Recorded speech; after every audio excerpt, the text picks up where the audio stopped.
Acharati Shrestha. You will remember this. Seeing you as a Shrestha leader, they follow your example. If it is wrong, which if they are not able to take to, then they will resort to irreligious means. Say, suppose you renounce the battle, but they are not pure. If they renounce externally, but internally they are not pure, then the force of material desires will make them do irreligious activities, which is what will destroy the traditions, the social standards, many things. So, in that sense, Krishna addressed the destruction of family traditions and dynasty and production of Varna Sankara, all that.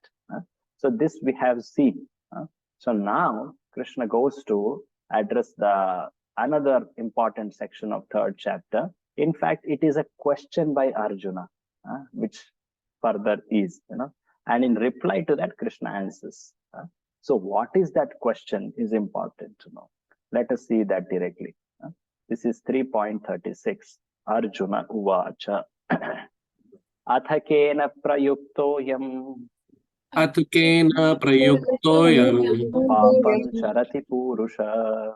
papam charati purushaha Anichan api varshneya. anichan api varshneya Balad iva niyojita. baladeva niyojitaha. So Arjuna is telling Krishna, whatever you told, oh Varshneya, he calls the name as Varshneya, one who is born in Vrishni dynasty, in Yadu dynasty. Oh Varshneya, I understand that I should do prescribed duties, you're saying. But sometimes I am forced, the people in general are forced against their determination to do prescribed duties. Something like, even if one is not having that desire, anichan, you see this word, anichan means even though I don't desire to do this, someone exerts me force, balad, कोई बलोत्पादित करते हैं मेरे ऊपर. Someone applies force on me and he engages me in what is called papam. He engages me in sinful act. Why is this happening, Krishna? Very interesting question, very practical question. See, this is an important question in context of Karma Yoga. In Karma Yoga, person is expected to do Shastra prescribed duties, right? But when he is trying to do that, something forces him to do that which is not prescribed, that which is sinful. So that's a question which is very relevant in this context. Read the translation, Madhuji. Arjuna said, O descendant of Vrishni, by what is one impelled to sinful acts, even unwillingly, as if engaged by force? Yeah. See, to do something because of one's desire is understandable. But to do something against one's desire is very strange. So Prabhupada says in the beginning, as spirit soul, one is pure. One is not, impelled or inclined to do something material or especially something sinful. But why is it that a pure spirit soul is acting in sinful ways in this world? So in that sense, Arjuna's question is very sanguine. I know someone knows the meaning of sanguine? Blood. Huh? Say it again, sorry. Blood is also called sanguine. Blood. Okay. Scientific words. Okay. Yeah. Here maybe it means genuine. Yeah, genuine or something very relevant. Cheerful. In fact, Arjuna wants. Yeah. Cheerful. Oh, okay. Okay. No, so sanguine means something sober, something very relevant, something very apt. Apt. So that way it is asked here. So Arjuna's question is very pertinent question here. So he's asking, how could jivas act against their original nature? So Prabhupada says here, sinful actions, it's not that Lord or Paramatma is forcing the jiva to do. because Paramatma is there within. So who else is forcing? Paramatma is there. Is Paramatma forcing the Jiva to do sinful acts? No, Prabhupada says it's not the activity of Paramatma. Something else is forcing. So here comes the very important part of the enemy to be conquered. See, there are enemies external whom one can easily recognize. But if there are enemies who are insiders, it's very difficult to understand what will this person do? Whom will you trust, basically? Is it not? So it's a very, very delicate situation, very precarious situation. And Krishna answers it right to the point in the very first answer. Shri Bhagavan Uvacha Kama Esha Krodha Esha काम एष क्रोध एष Rajo Guna Samudbhava रजोगुणसमुद्भवः Mahashano Mahapapma महाशनो महापाप्मा Vidyenam Iha Vairinam.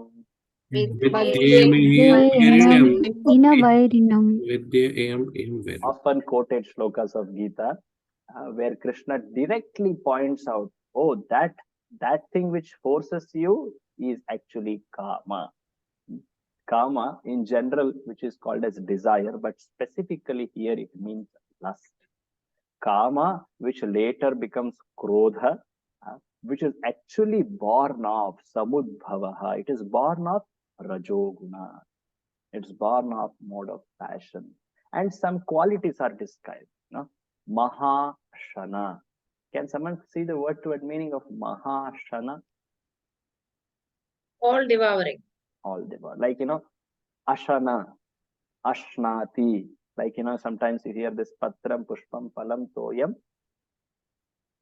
Yome Bhakta. What is that ahead? Someone knows the shloka, very famous. Sampriya Yome Bhakta Prayachati. Sadaham Bhakti Bhakti Upahritam. upahritam. What's next? Asnami prayatatman. Ashnami. That same word, Ashnami. So Krishna is telling Ashnami means I eat. So Ashan, Ashna means to eat. So here Maha Ashana means something which eats a lot. The devour means to eat a lot. Like, usually the example for Maha Ashanaha is python.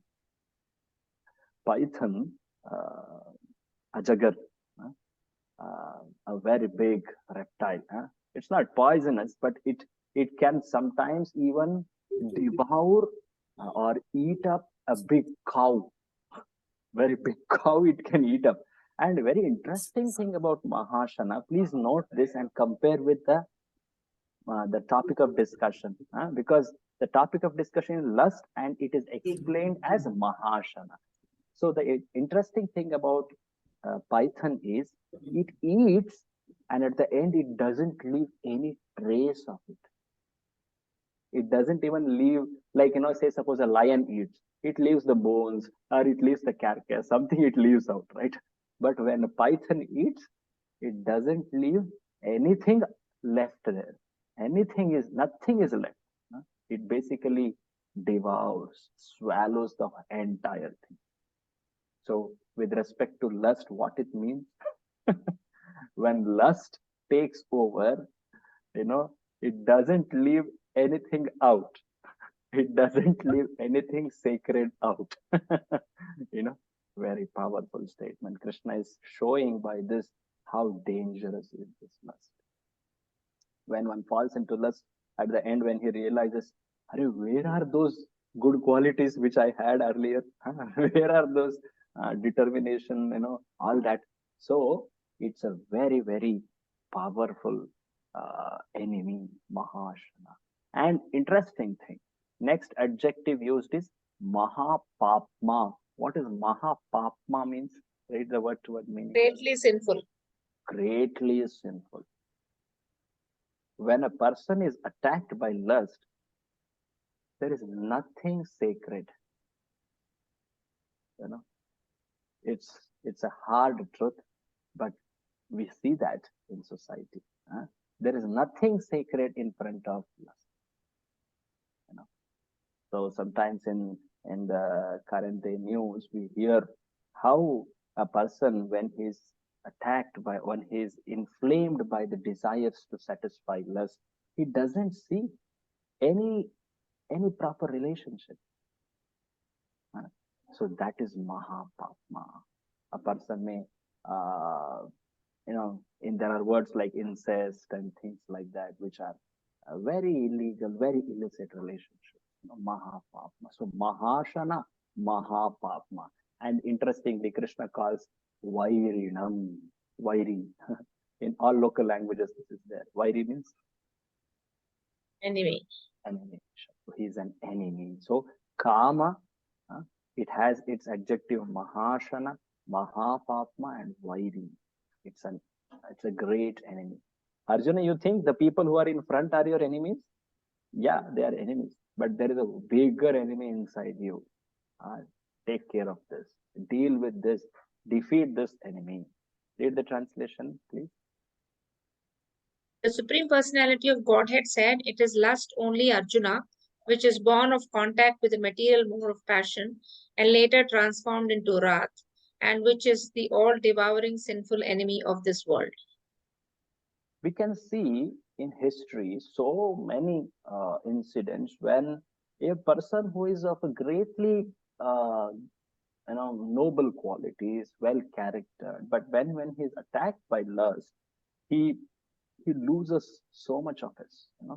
There are great kings. This is many like that, even beyond the boundaries of India. You can see even in India there are many like that. So the lust is a very powerful enemy, which even every sane person acknowledges. Everyone acknowledges. Other religions also talk about it, but they say that you have to control, you have to guard against. At least don't do this kind of activities. They say like that at max.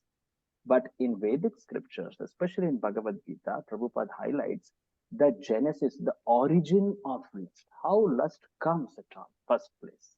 How is the lust originating?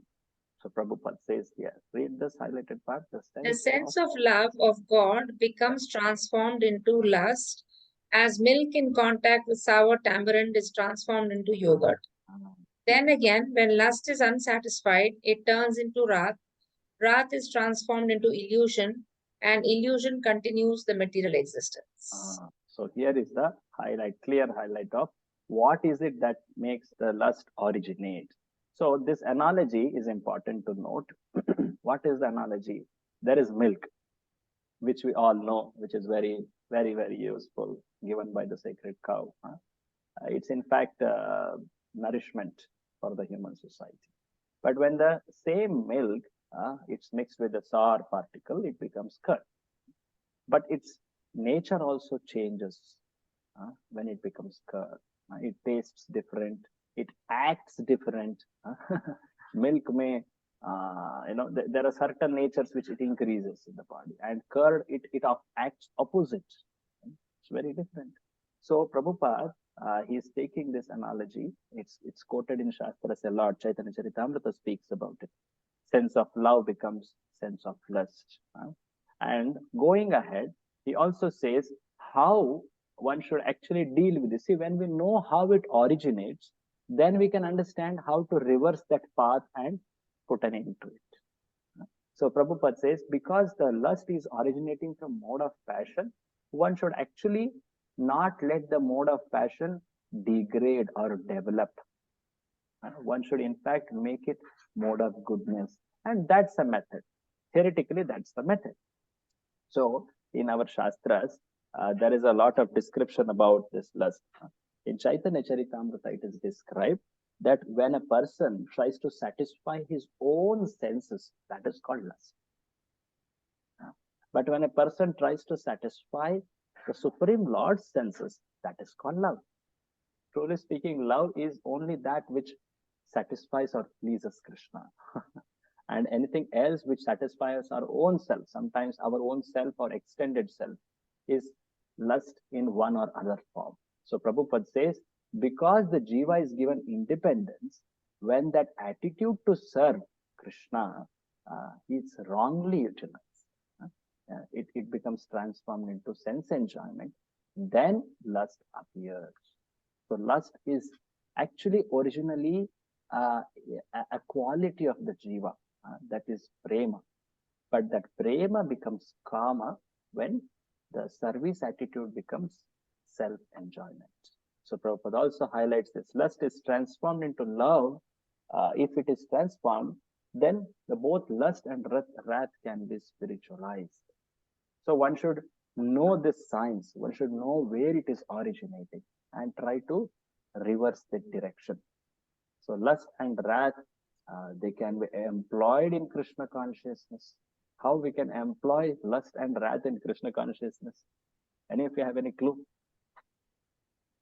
How one can employ lust and wrath in Krishna consciousness? Prabhupada is saying here.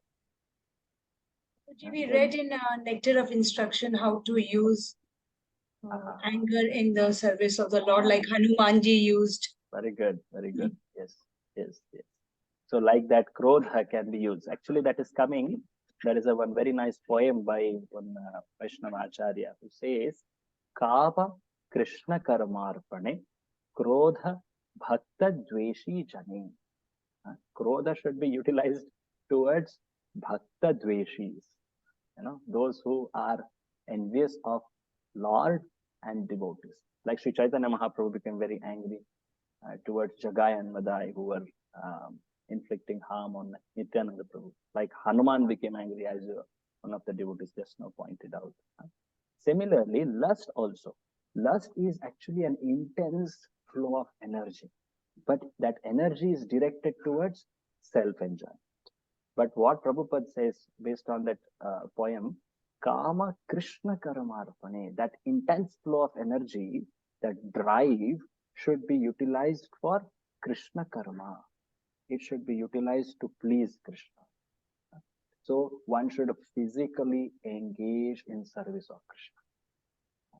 Because that drive is there, that energy is there, that passion is there. It should be utilized in the right direction. Like, we have this water flow, is it not? A great stream of water or a big river is flowing. There is so much of energy. But if you direct it properly, then it could be used constructively, is it not? Otherwise, it can flood the villages and cause chaos. So like that, lust and wrath should be utilized. In fact, there are much more very nice items for application coming ahead. We'll see them in the further shloka. So let's see that more about nature of lust. So Krishna first describes the enemy. Then he describes how to tackle the enemy, how to basically find a solution towards the lust. Okay, so let's see the next shloka. Dhumena priyate vahnir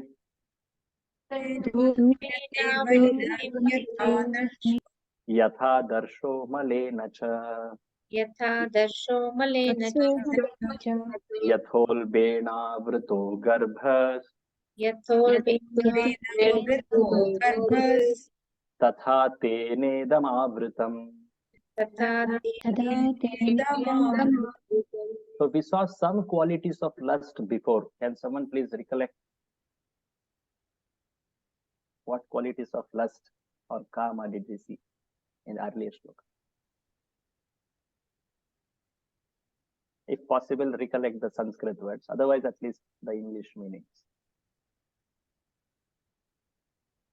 Shana?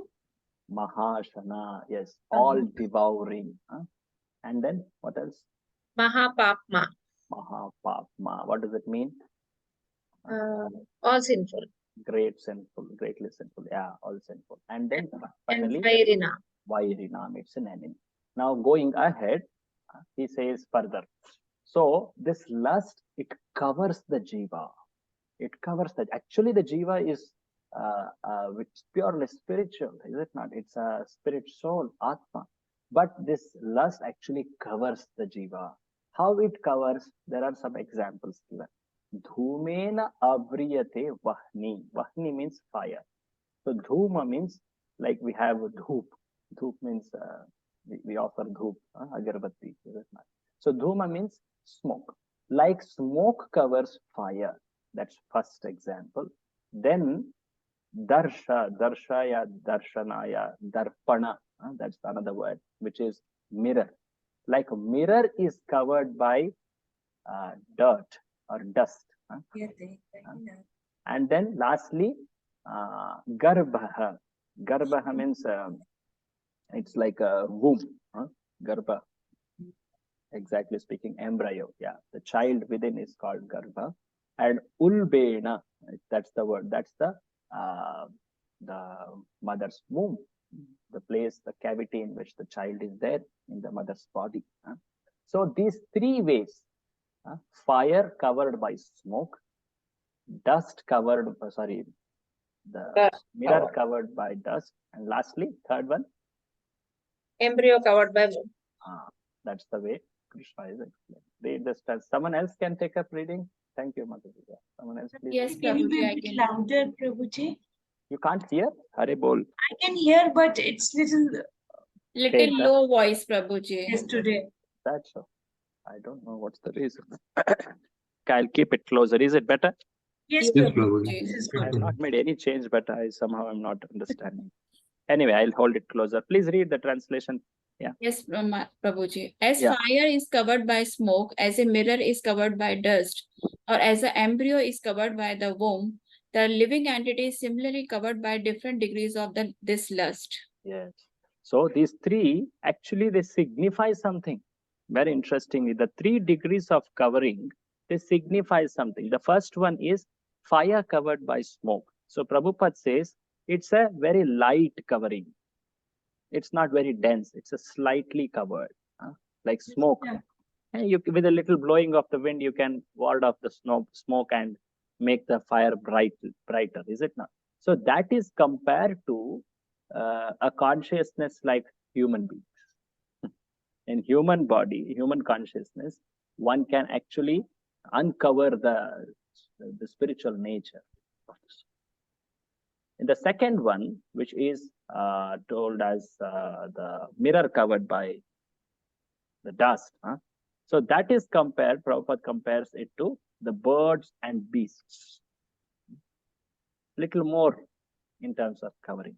And lastly, the embryo covered by the womb it's like a very thick covering. And the child within is practically helpless, is it not? So that is compared to the trees. So what it means is, Krishna, by this example, he's saying that lust covers. In different species, the covering is thicker and thicker and thicker. In human species, we can understand, oh, I am being attacked by lust. I should try to guard against. You remember last time in a session I was telling, there is something as part of our nature which should be controlled or curbed, or in fact not given vent to come out. And there is another part of our nature which should be engaged. Both are part of our conditioned nature only. So we should know what is to be conquered, or what is to be kept under control, and what is to be engaged. So this lust comes under which part? Curbed. It should be curbed. It should not be, like in Nectar of Instruction, in the beginning we saw Vacho Vega Manasatva. All of them comes in the part which has to be curbed or controlled. So Prabhupada says at the end, by careful handling, he tells about the human life. Please read this. Yes, Prabhuji. By careful handling of the smoke in the fire, fire can be made to blaze. Therefore, the human form of life is a chance for the living entity to escape the entanglement of material existence. In the human form of life, one can conquer the enemy lust by cultivation of Krishna consciousness under able guidance. As one sees the species lower and lower, one cannot even discriminate that I am being attacked by a lower nature, which is not actually integral to myself or like that. So as we can see in animals, birds, the drive for lust is so very natural. It's like a natural instinct for them. They don't even realize. But humans can at least understand, is it not? So like that it is explained. And Krishna continues further in explaining the nature of lust.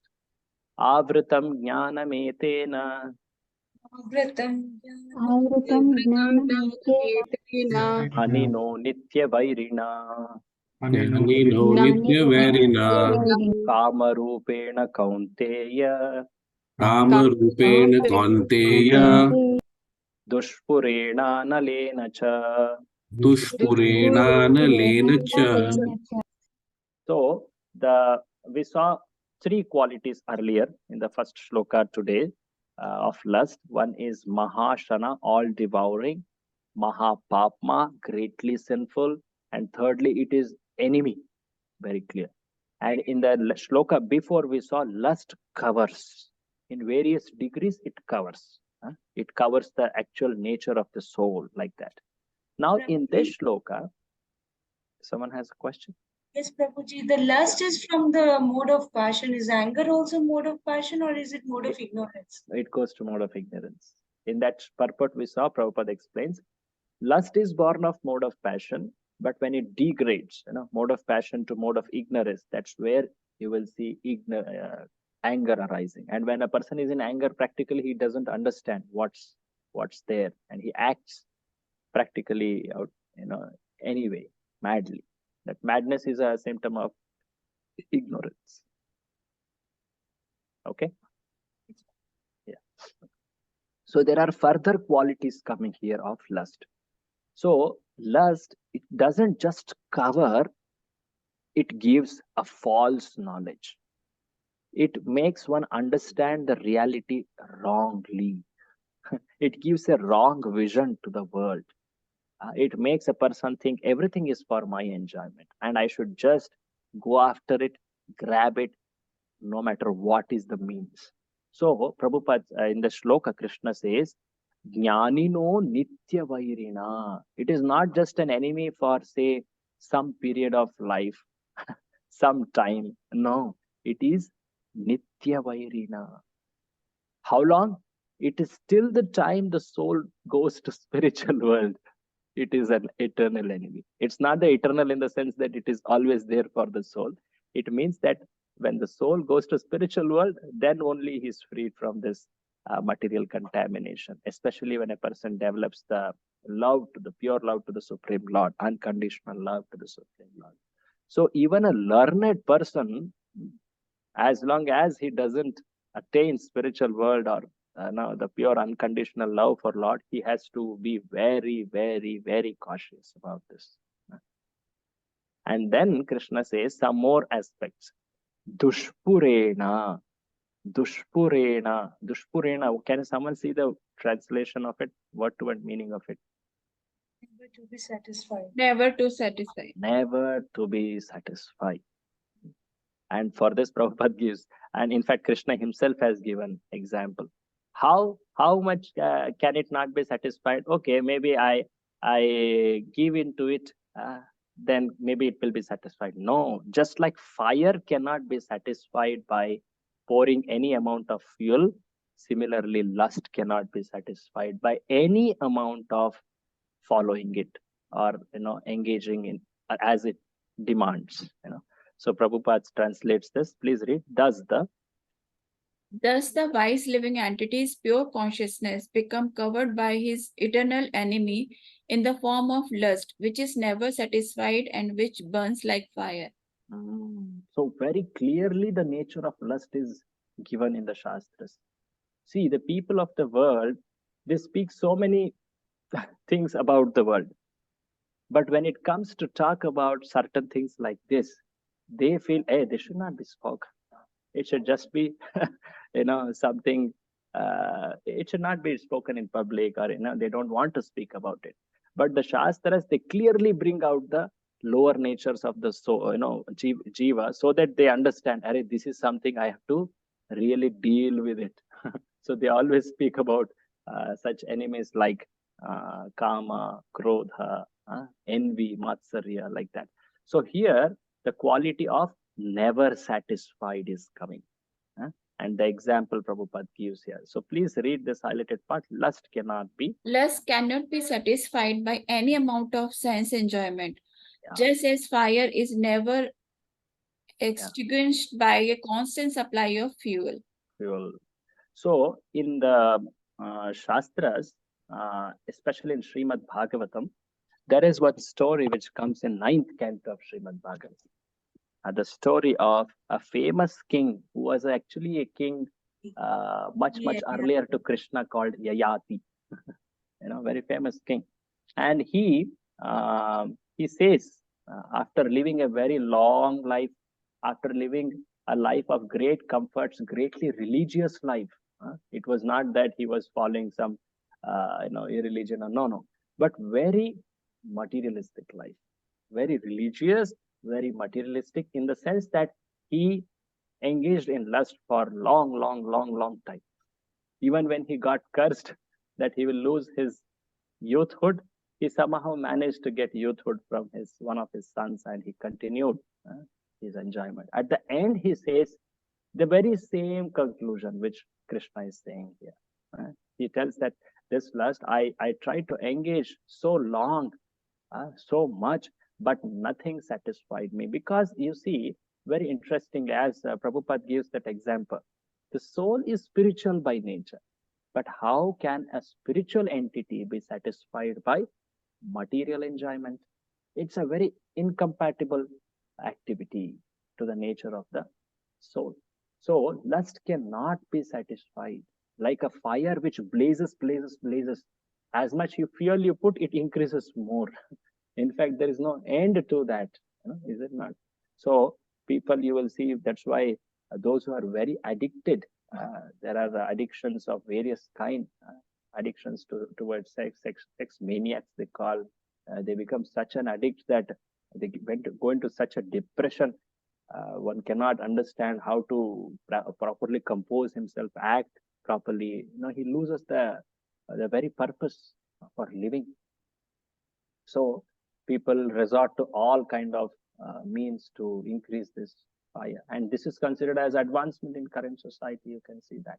So Prabhupada says that this world is compared to a prison. This is told by Prahlad Maharaj. Prabhupada is repeating. It's a prison where one is put behind the bars. One is put in the prison cell by this activity or by this desire of sex life or lust. It's called Maithunya Agara. Agara means basically a place where one is controlled or limited or imprisoned. So Prabhupada says, just as criminals who are disobeyed, who disobey the state, they are put into the prison. Similarly, jivas who disobeyed Lord are put into this prison, and they are shackled by sex life. So he continues to say this. Can please read this whole rest of the Yes, Prabhuji. Advancement of material civilization on the basis of sense gratification means increasing the duration of the material existence of a living entity. Therefore, this lust is the symbol of ignorance by which the living entity is kept within the material world. While one enjoys sense gratification, it may be that there is some feeling of happiness, but actually that so-called feeling of happiness is the ultimate enemy of the sense enjoyer. The last statement is really genius of Prabhupada. He says that there is some feeling of happiness. It is an happiness. It is in fact the highest happiness at the material platform. That's why all the jivas are so blind towards it. At the material platform, that's the highest. But it's very, very, very flickering. And the post, life after that, the experience after that is far depressing. In fact, a jiva expends so much energy. So there is some feeling of happiness, but after that there is much craving. So that craving for happiness, which makes a person go mad, he feels so dissatisfied, and that feeling is what makes him get addicted and he's dissatisfied. And that's why this lust is called as enemy. The so-called feeling of happiness is the ultimate enemy of sense enjoyer. So this is a very, very remarkable statement Prabhupada is telling here. Yeah, there is a little happiness, but how much a jiva strive for it, And what will be his experience after that? Will he be satisfied? No, he's not satisfied. In fact, he craves for it more and more and more. It burns him more and more and more. And that's why the feeling of happiness is the ultimate enemy of the sense enjoy. In fact, for the jiva, it's the enemy. So, like this, Krishna described various qualities of lust or characteristics of lust. Let's quickly revise them. Please, what are all the features of lust? Mahashana, Mahapapam, Mahashana, Mahapapma, okay, Varinam, Vairinam, the enemy, then anything else? then it gives the false knowledge. It gives false knowledge because it covers. That's Yeah, the it cover. covers when it is covers. Correct, very right. Then It It's is an eternal enemy. it's an eternal enemy. Yeah, it's an eternal enemy. Never satisfied. and it is lastly, one more. continuous till the soul departed. Yeah, it's like Nitya Vairina. That's the word. Yes. And there was one more, that is, it's never satisfied. Satisfied. Dushpurena, like this. So after explaining a little about, in fact, Krishna in 3 shlokas, he gives the essential characteristics of lust. And now he wants to tell how to conquer this enemy of lust. And for that, he starts describing where all this lust is situated. First, you spot it out. Then you can attack. First you should know where the enemy is. If you don't know where the enemy is, how will you attack him or conquer him? So for that, Krishna says, Indriyani mano buddhir. Prabhuji, I have a question, Prabhuji. Oh, yeah. Prabhuji says the lust is an eternal enemy and it will not leave you till the soul reaches the to the spiritual world. Correct. Does that mean people who have a lot of anger problems, they're carrying it from many janmas? See, the lust actually only gets degraded into anger when lust is not satisfied. When something doesn't go one's way, that's when he becomes angry. So originally, lust means one's desire for self-enjoyment. So it's a very specific desire where a person, engages in union with the opposite gender. That is lust. But originally, it is a selfish desire. And when that selfish desire is not satisfied or someone comes in its way, it turns into anger. Like that we understand. Is that clear? Yeah. So now Krishna is describing where all lust is placed. Where is the lust? First of all, let us spot it out. Indriyani mano buddhir. Indriyani mano buddhir. Asyadhishtanam uchyate. Asyadhishtanam uchyate. Etair vimoha yatyesha. Jnanam avritya dehinam. So Krishna says there are 3 places. Adhisthana. Adhisthana means place. What are the 3 places? Indriya, senses, manaha, mind, and buddhi, that is intelligence. In practically every level of covering on the soul, there is lust. Indriya, mana, and buddhi.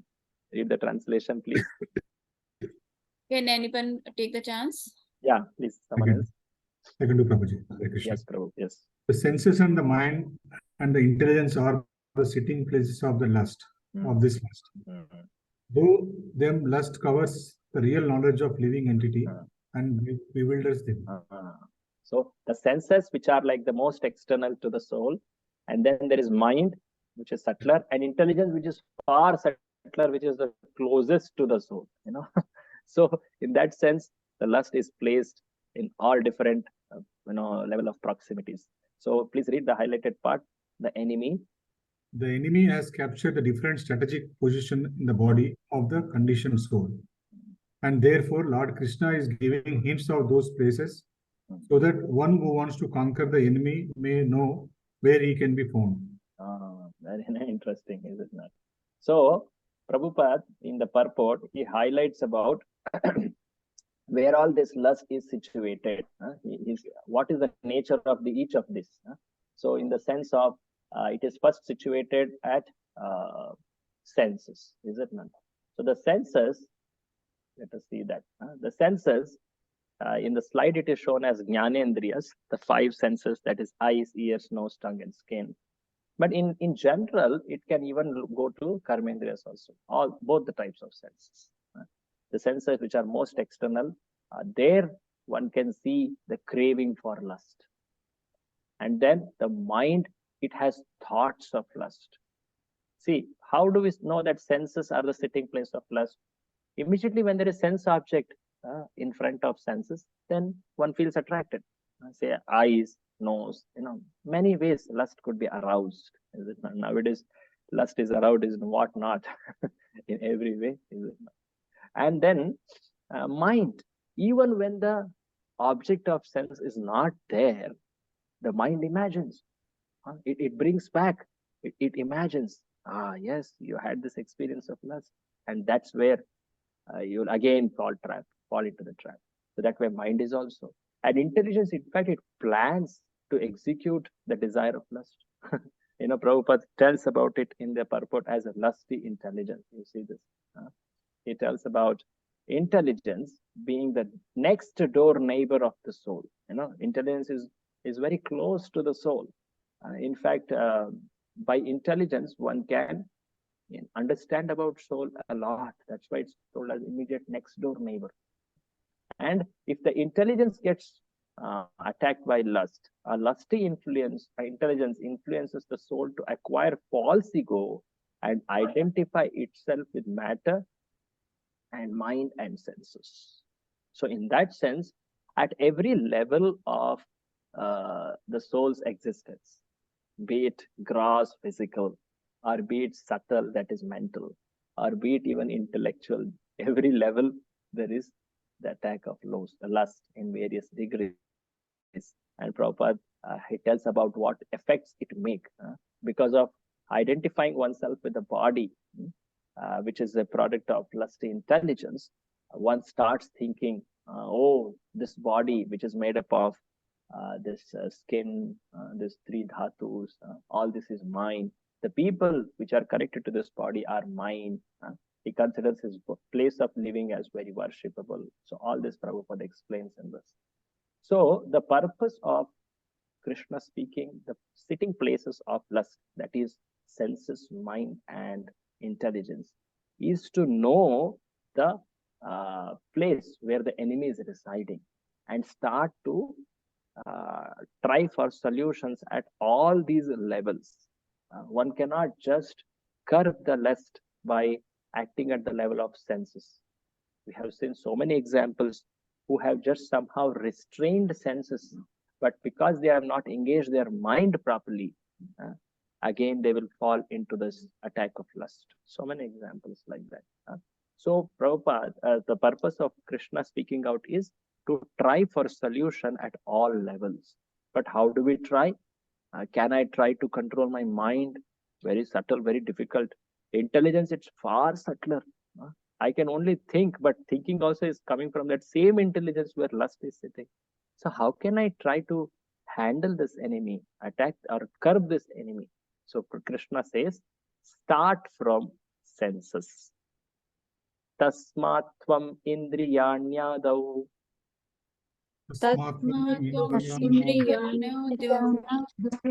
Niyamya bharatarshava. Bharatarshava. Papmanam prajahihenam.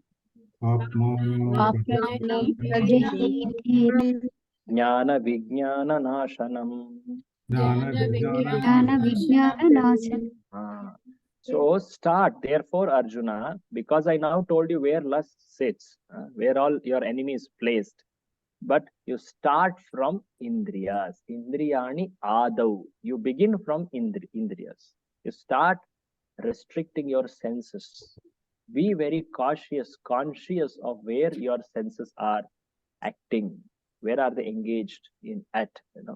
Please be very cautious. Do not let them, do not be careless on where are they engaged with. Niyamya, control them.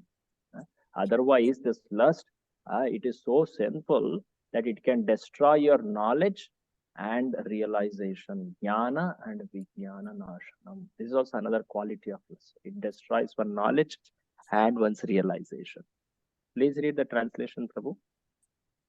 Therefore, O Arjuna, best of the Bharatas, in the very beginning, curb this great symbol of sin, lust, by regulating the senses, and slay this destroyer of knowledge and self-realization.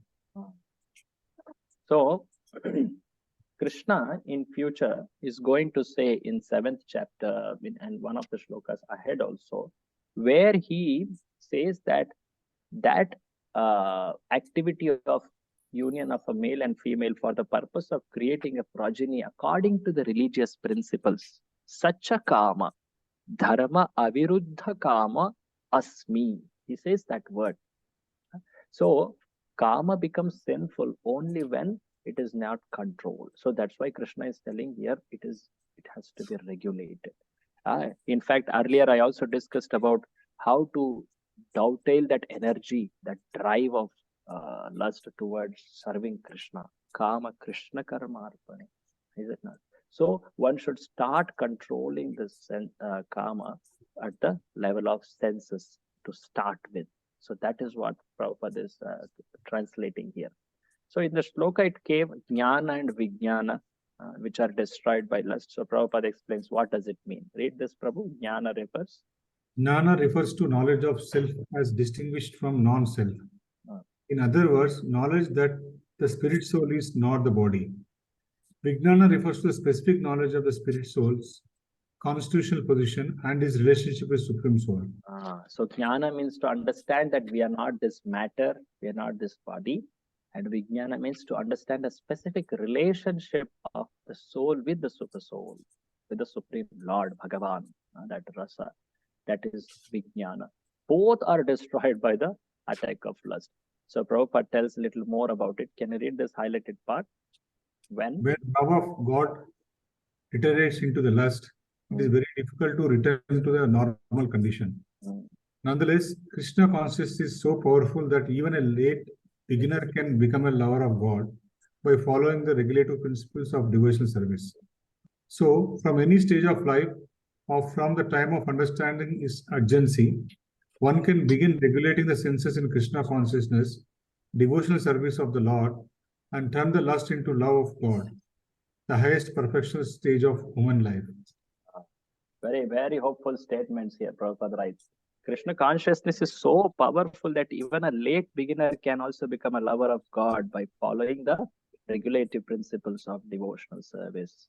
So at any stage of life, be it early, be it youthhood, or be it late, you have examples at all spectrums of age. There was someone who was in the womb who started practicing Krishna consciousness. Any example? Prahlad Maharaj. In fact, Parikshit, he got the darshan of the Lord, and there someone who was a young child, something like age, not even grown up child. Like you have examples of someone, please say. Young children. Prahlada, all these examples. And then someone who was in the prime of youth, he also took to such sincere devotional service as soon as he got to know.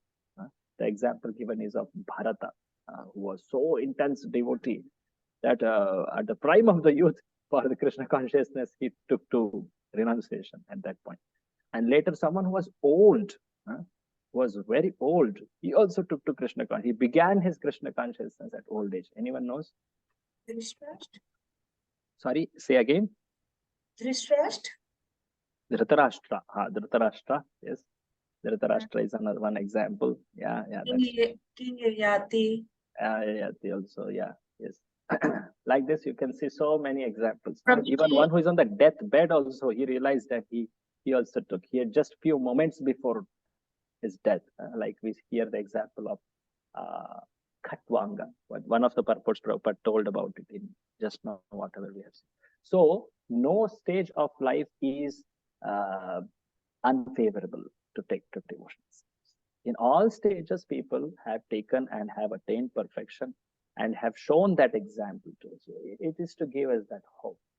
Jiva Goswami says in his Bhakti Sandarbha about this, that how Bhakti is unconditional. It is not dependent on any material condition.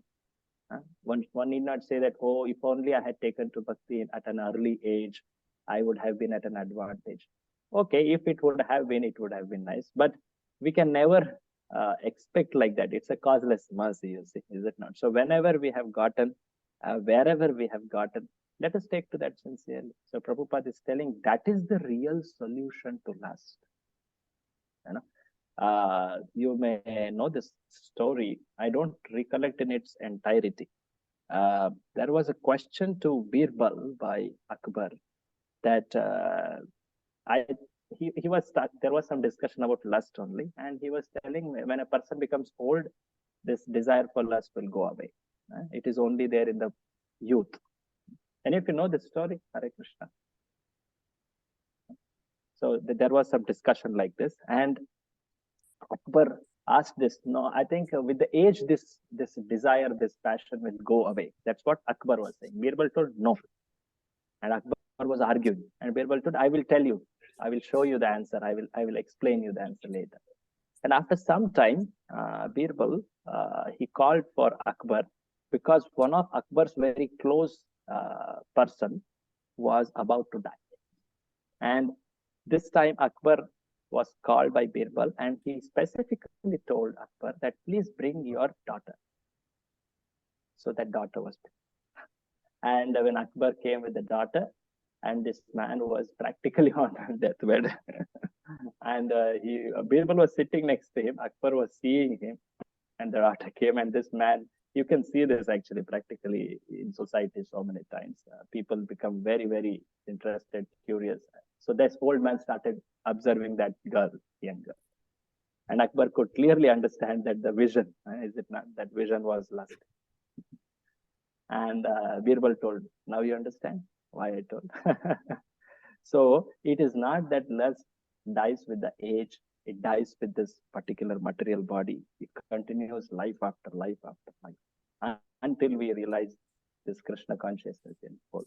And for that, there is no unfavorable situation. That's what Prabhupada is telling you. Even a late comer can become a lover of God by following the regulative principles of devotion. It's a very, very hopeful statement, and we should take in that spirit. Prabhuji, Yeah. Prabhuji, I have trouble when it says, like, understanding when love of God deteriorates into lust. Why is that, Prabhu? I mean, when you love God, then how can it deteriorate into lust? So I have trouble with that sentence. You travel with that statement. Okay. So the genesis of love, lust. So it is something which we cannot point out when it happened, how it happened. But this is told in Chaitanya Charitamrita. Atmendriya Priti Vancha Tare Bale Kam. So the Jiva who has a potential to direct his love, his great desire to please towards Supreme Lord, he has utilized it wrongly. He could have actually very easily doubted that energy towards pleasing Krishna, but because of his misuse, he has made it degrade into lust. And when the misuse first time happens, then you lose one level of free will.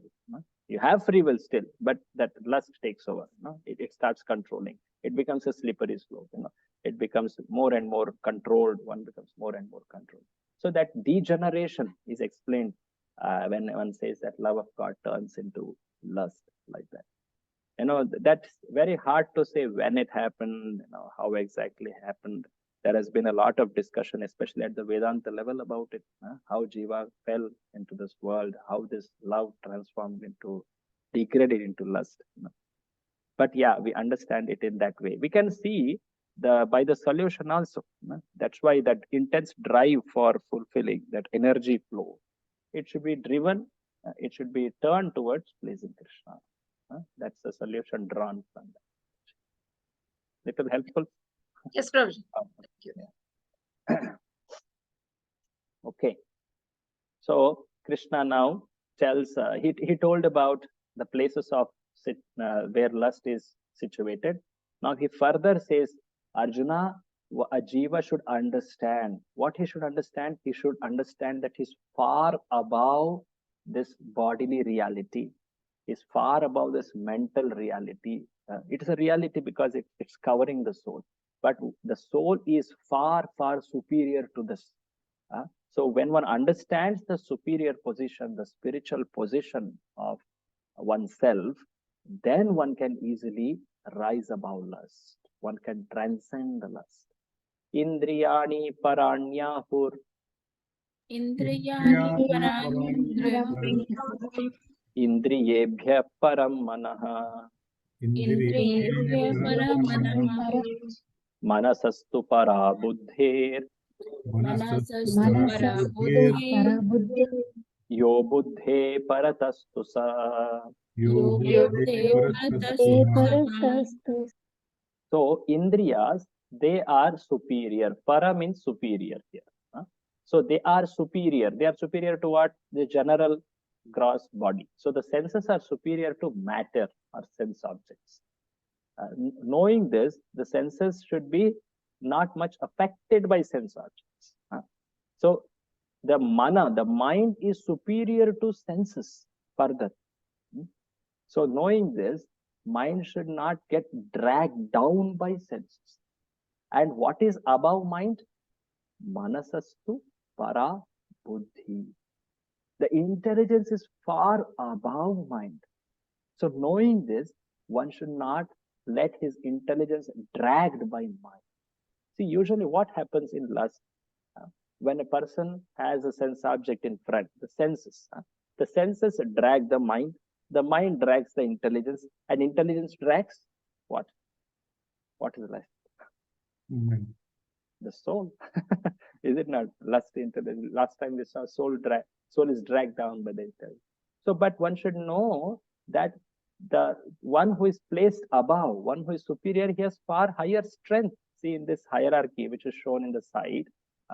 So the senses are far above situated, is it not?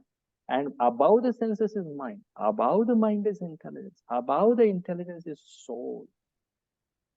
So one should understand this position, this hierarchy. One should understand.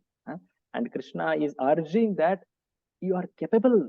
It's not that lust is far powerful. You are far, far superior compared to this lust. So read the translation, the working senses. Yes. The working senses are superior to dull matter. Yeah. Mind is higher than senses. Intelligence is still higher than the mind. And the soul, is even higher than the intelligence. So that's how Prabhupada has given that hierarchy. So in the purport, Prabhupada tells about how senses are like the outlets for lust. You can see a person's inner state by how his acts outside, is it not? So senses are outlets for lust, and they're also inlets for lust. Both are there. Karma indriyas, jnana indriyas, they are both. So these outlets, if they are not engaged in Krishna consciousness, they will naturally run towards lust. And bodily function means function of the senses, and stopping senses means stopping all the bodily actions. But because mind is active, can you please read this, Prabhu? But since the mind is active, then even though the body may be silent at rest, the mind will act as it does during dreaming. But above the mind is the determination of the intelligence, and above the intelligence is soul proper. If therefore the soul is directly engaged with the Supreme, naturally all the subordinates, namely the intelligence, mind, and senses, will automatically engage. So Krishna in the beginning told, control your senses. Be focused on not letting your senses carelessly away. So he told that. Now, even a person who has controlled his senses, sometimes mind, which again acts and drags down, sometimes a person gets bad dreams, is it not? How mind, it recollects all that which was earlier experiences. Sometimes even not in this life, it comes from so many lives. You don't have much control about it, is it not? So mind and intelligence. So Prabhupada is basically highlighting in this purport that start engaging the soul directly with Supreme.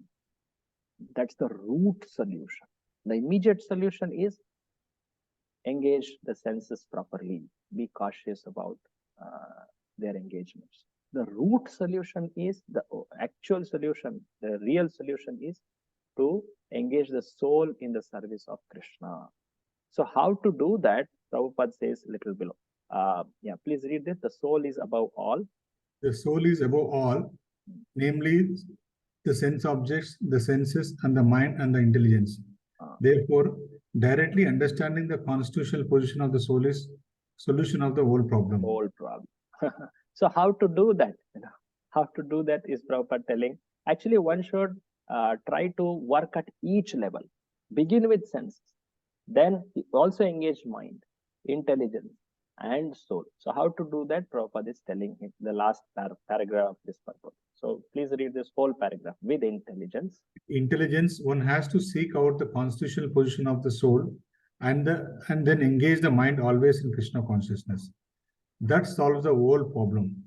A neotype spiritualist is generally advised to keep aloof from the objects of senses. But aside from that, one has to strengthen the mind by use of intelligence. When the intelligence one engages one's mind in Krishna consciousness by complete surrender to the Supreme Personality of Godhead, then automatically the mind becomes stronger. And even though senses are very strong, like serpents, they will be no more effective than serpents with broken fangs. But even though the soul is the master of intelligence and the mind and the senses also, still unless it is strengthened by the association of Krishna in the Krishna consciousness, there is very chance of falling down due to the agitated mind. So like this, Krishna is giving the solution for the lust. At every level, Prabhupada is explaining this solution. What one should do with the senses, as we just now read. Someone please highlight whatever we just now read. At the level of senses, what one can do? Read it. It was there just now. It was there. Free from the sense objects. Yeah, keep aloof from the objects of senses. Regulate them. Niyamya. At the level of mind, Prabhupada explains that one should engage it. One should actually, by the use of intelligence, which has been made spiritual because of seeking out this position of one's actual position of being servant of Krishna, one should engage the mind in Krishna consciousness. So like this, at the end again, the soul has to be given association with Krishna. So if we just have to put that together, I just got this this thing. At each level, Prabhupada has highlighted. Can someone please read this slide as it is there, the whole? Regulate. Yeah. Regulate senses. A. Because the intelligence and mind are difficult to control, one begins by regulating the senses. So you may remember, Krishna told this. Begin by regulating the senses. How to regulate? How to regulate the senses? By devotional service according to Shastra, under the Guru's directions. So one should engage the senses. One should have activities for each of the senses which are prescribed in devotional service. Be it hands, be it legs, be it eyes, be it nose. Everything should be somehow engaged in the direct service of Krishna. There are many, like Ambarish Maharaj just told in that shloka, is it not? Then the second one, engage soul in Krishna consciousness. One can attack the lust and mind and intelligence by contemplating that he is spiritual, superior to the dictates of the senses, mind and intelligence. He can thus practice acting on the platform of spiritual desire, Krishna consciousness, rather than material lust. So this is very important. That's why Krishna told that hierarchy, that you are above senses, you are above mind, you are above intelligence. Oh Arjuna, you are actually Atma, you are Jiva. So you are far above all this. In that sense, you are far powerful than this lust. So realize their actual nature, you are superior to them, and practice the platform of spiritual desire in this highlighted. So, sorry. little more below it is told how to practically do. So intelligence is strengthened. How does one strengthen one's intelligence? Someone please help us. How does one strengthen one's intelligence? By reading Like scriptures. you eat some, what is that, Brahmi and all like that. There are some Reading scriptures. reading scriptures, yes. Shastras, they sharpen the intelligence. Very right, very right. Then, any other example, any other way to strengthen the intelligence? By reading Shastra, we get different thoughts, positive thoughts. Correct. You contemplate on what you read. You try to, always churn that in their intelligence. Do not let intelligence go into plan making for lust fulfilling. So like that, one should hear from those who have learned nicely the Shastras. One should hear from realized souls, Prabhupada, many spiritual masters, all that. And then it's told here, mind is engaged in Krishna consciousness. Mind should be engaged. There should be something which mind can absorb in devotional service. Say something which it likes to engage the mind there. Be it some kirtan, be it some seva, something which is pleasing for the mind. That we should always give to mind. Otherwise, mind revolts like that. And Prabhupada also gave the example of serpent. So if there is no Krishna consciousness, then one after another, each of them drag. The senses drag the mind drags intelligence, and intelligence drags the soul. So this is the unfortunate case. So like this, Krishna has presented very systematically the analysis of lust. In essence, he told the different qualities. We saw this, how it is born of passion, how it becomes krodha. It forces us to act sinfully. Someone please read from third point. Prabhu, please read. Yeah. Hare Krishna, Prabhuji. Yes. Yeah. Point 3, Prabhuji. Yeah, point 3 onwards, please.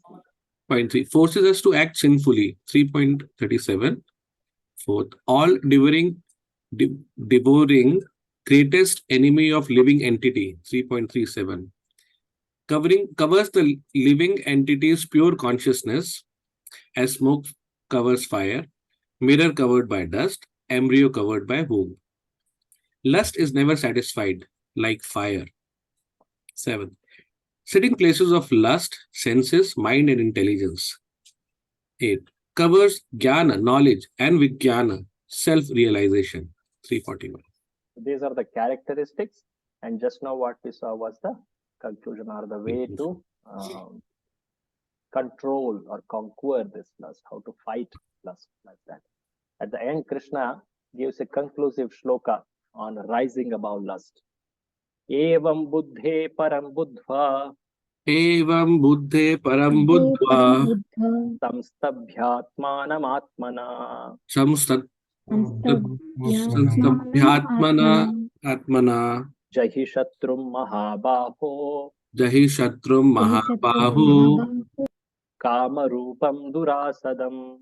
Kama rupam durasadam. Hey Arjuna, Mahabahu, you are greatly powerful. Your arms are so powerful, is it not? So you kill this enemy, the enemy who is not seen easily, is internally inside sitting. And this is called Kama Rupam Durasadam. Very difficult to conquer, is it not? And Krishna says how to do it. Evam buddhe param buddhva. By the use of intelligence. If we don't have intelligence ourselves, then we should follow the words of Guru. That is called spiritual intelligence. By use of intelligence, conquer the lust means you make your intelligence spiritual. How do you make it? By following the orders of the Guru, by following the instructions of Shastra. So please read this translation, Prabhu. Thus, knowing oneself to be transcendental to the material senses, mind, and intelligence, O mighty armed Arjuna, one should steady the mind by deliberate spiritual intelligence, Krishna consciousness, and thus, by spiritual strength, conquer this insatiable enemy known as lust. Yes.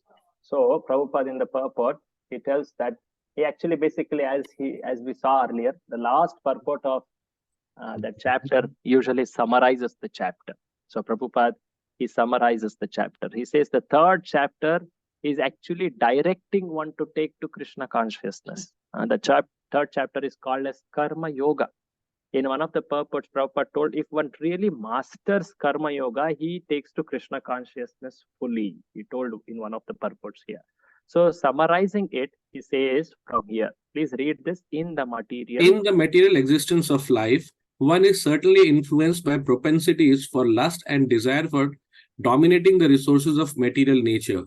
Desire for overlording and for sense gratification is the greatest enemy of the conditioned soul. But by the strength of Krishna consciousness, one can control the material senses, the mind, and intelligence.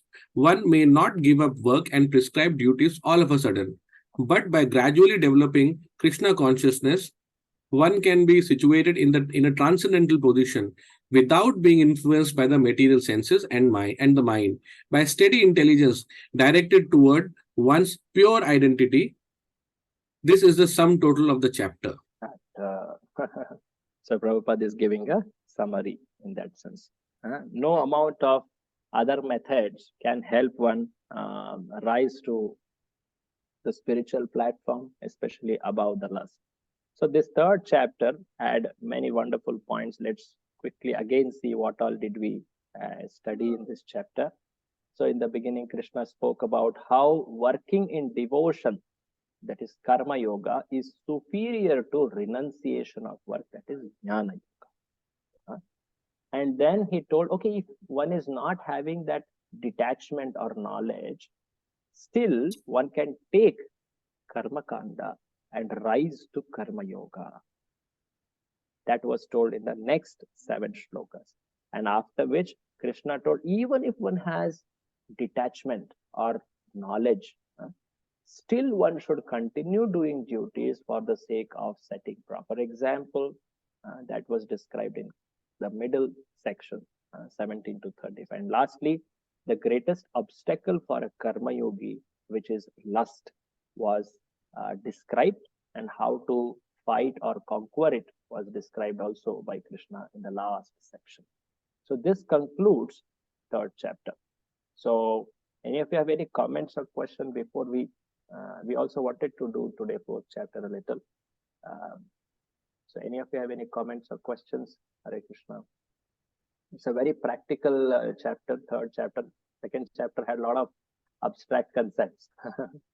But the third chapter is very, very practical in that Karma Yoga. And very, very helpful guidelines are. Yes, can we Prabhu? not make our intelligence and mind to control our senses? Is it not possible by practice? Yeah. Say again. By use of intelligence and mind, our mind, can we train our mind to control the senses? Why senses are controlling the mind? Otherwise, yeah. It's an unfortunate situation in a conditioned state that the senses drag the mind down. But actually, mind should dictate the senses. That's why it's considered as the chief of all the senses. Yes, by training, it is possible. It is possible. Yeah. So what you're telling is what Prabhupada also is suggesting, but he's telling act at every level. Do not just only act at the level of mind, or only at intelligence, or only at spiritual level, and do not forget about the senses. So act at every level. Last statement, Prabhu, the puppet Prabhu said, still you will fall down. No? Even you mastered in at intellect level or mind level, you still can fall down because senses will influence the mind.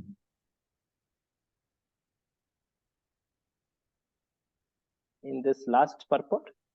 Oh, yeah. I thought soul. That's why soul has to be engaged like that. He had meant. Yeah. There is a 4.42, Prabhu. 42. 42. And he says, yeah, there soul is every chance of falling down due to agitated mind. Yeah. The last line, Prabhu. Yeah. Every chance of falling. Unless the soul is strengthened by association with Krishna. Okay. Unless that is done, then there is every chance of falling down due to the agitated mind. So basically what the clue is, that you have to engage the superior, the higher platform very firmly. If you only act at a lower platform, say only you try to control mind or senses, but you did not give soul Krishna consciousness, like in the other paths, is it not? So they also follow very rigid regulations. They don't engage in the society much. They also focus a lot about mind control, all that. But without giving Krishna consciousness to the soul, one cannot really put a full stop to this lust like that. That's what it is meaning. Okay, got it. Got it? Yeah. Thank you. Okay. So, Prabhuji, how about people who are not following the path of Krishna consciousness, but following other paths of yoga? But will their mind and senses, though they are on the yoga path, will their mind and senses be agitated, or can they fall down? it is possible. It is possible. See, Krishna gives the example of Haridas Thakur. Sorry, Prabhupada gives in his purports. So even a great personality, you may remember this, it came in one of the purports before, like Lord Shiva was agitated. But he compares that with Haridas Thakur.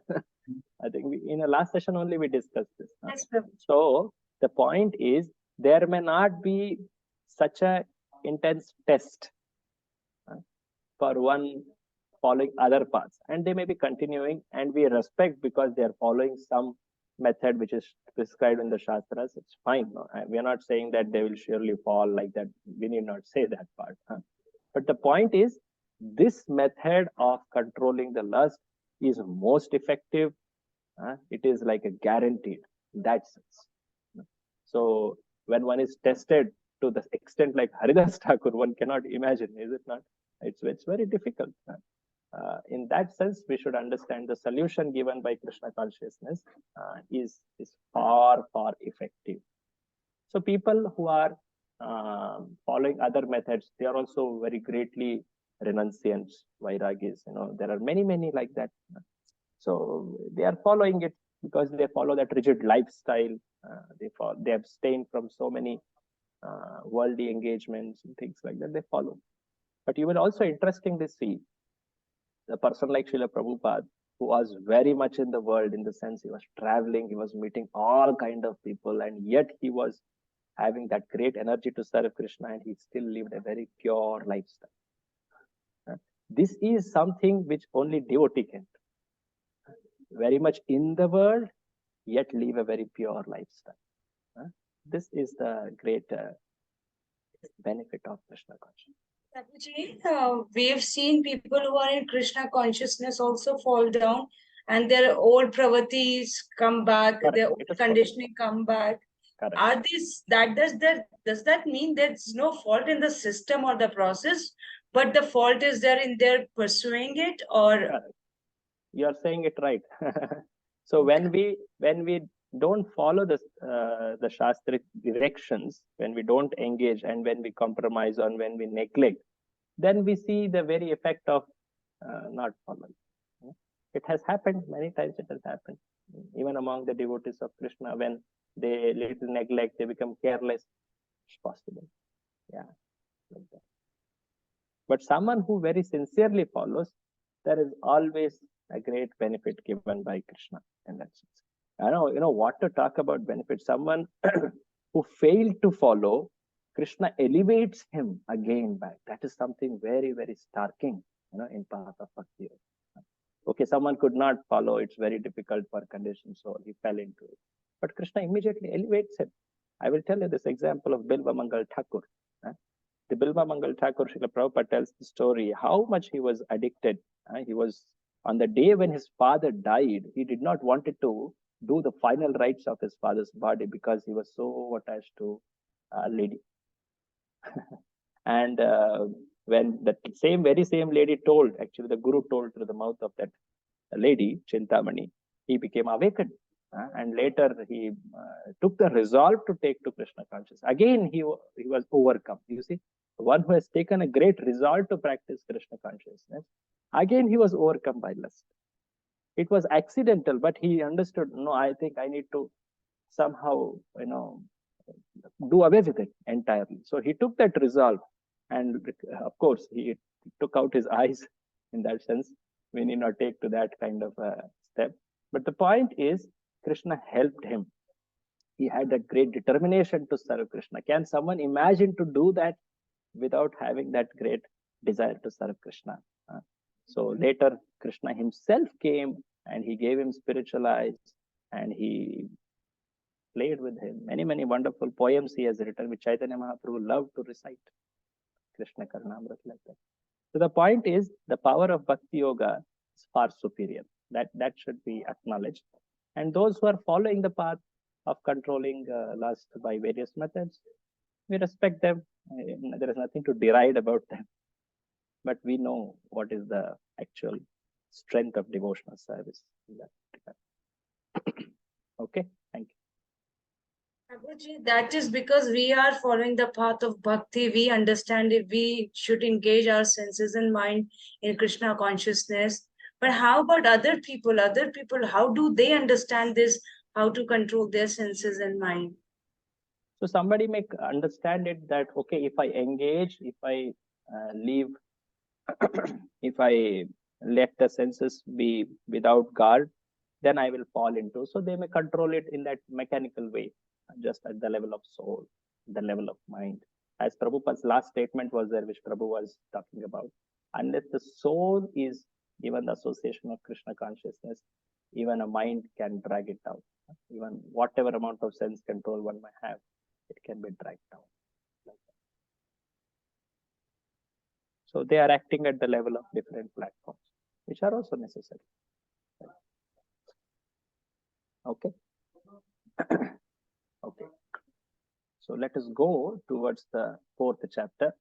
So Krishna, in the end of 3rd chapter, spoke about buddhi. Evam buddhe param buddhva. And Prabhupada in the translation, he talked about spiritual intelligence. And he has told in this particular chapter a lot of times about the working in knowledge. Use your buddhi and act properly. So how does one gain that knowledge? What is the nature of that knowledge that Krishna describes in the next chapter? That's why the next chapter is very naturally called transcendental knowledge.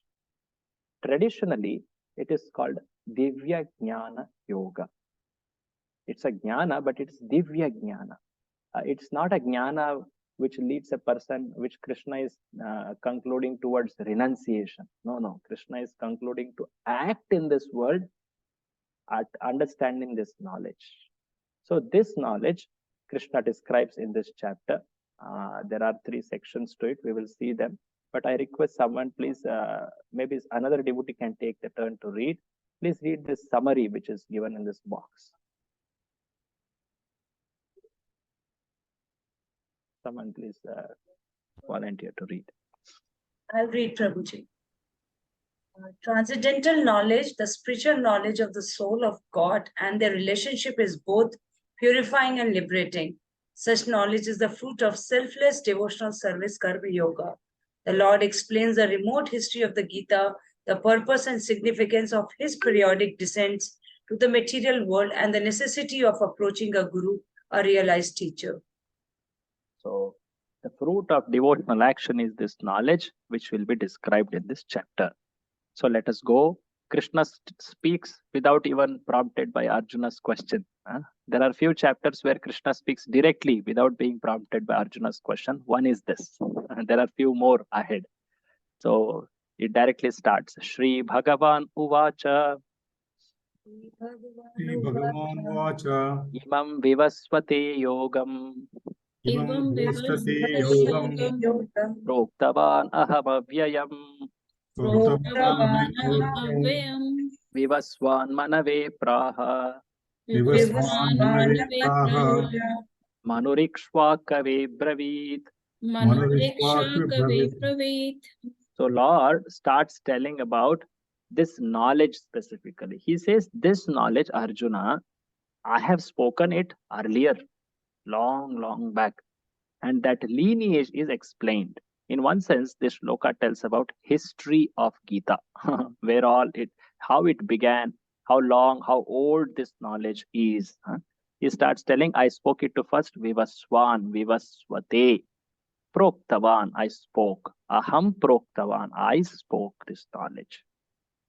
And Vivaswan in turn spoke to Manave. Manave means Manu. And this Manu spoke to his son Ikshvakave, Ikshvaku. So like this, the lineage is told. Please read the translation.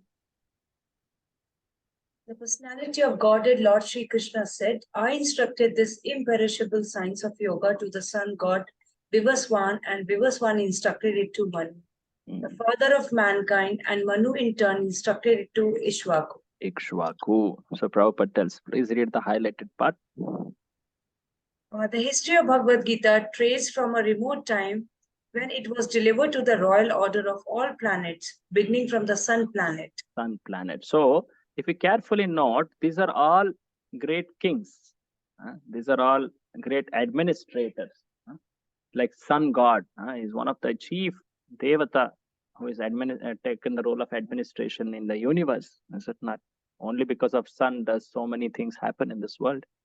And then Manu, he's one of the, for a long period of time, he takes care of the whole universe below Brahmaji.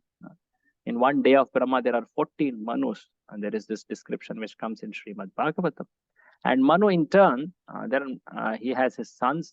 The specific Manu told here had a son by name Ikshvaku.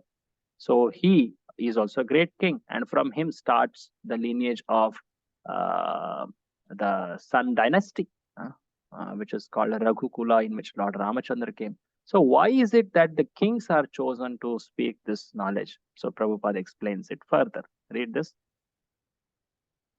The royal order should understand the science of Bhagavad Gita in order to be able to rule the citizens and protect them from material bondage to lust. Human life is meant for cultivation of spiritual knowledge in eternal relationship with the Supreme Personality of Godhead.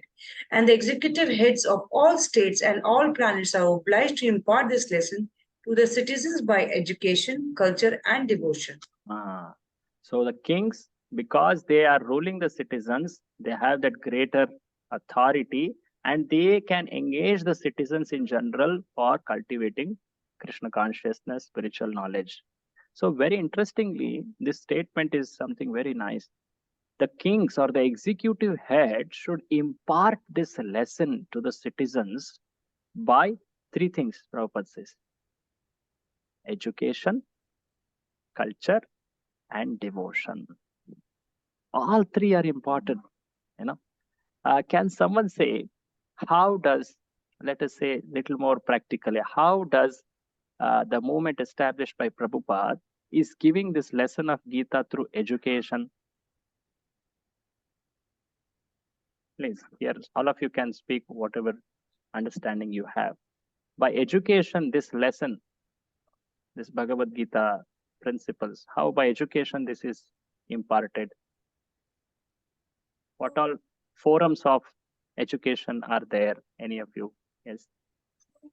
Through parampara, through teachers to the students. You can even go to the activities. Let's describe the activities of education, which the followers of Srila Prabhupada, which Srila Prabhupada himself told to do.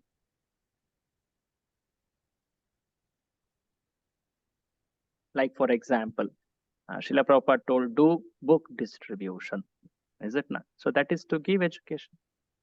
And then he told, he himself instituted lectures on Bhagavad Gita. Every evening at his time it was happening, And in many temples it still happens, continues. Like in the evenings there is Gaur Arati and all now, So usually there would be Bhagavad Gita class. So Prabhupada himself spoke so many lectures. And he himself told about courses like this, which we are trying to follow. This is something which Prabhupada established. So by education, one can give this lesson of Bhagavad Gita. Now let us go to the next one. How can, by culture, we give the lesson of Bhagavad Gita at a practical level? By following the instructions and living those instructions in your life. Okay. So by culture, some activities of culture, how Bhagavad Gita is taught to the public in general.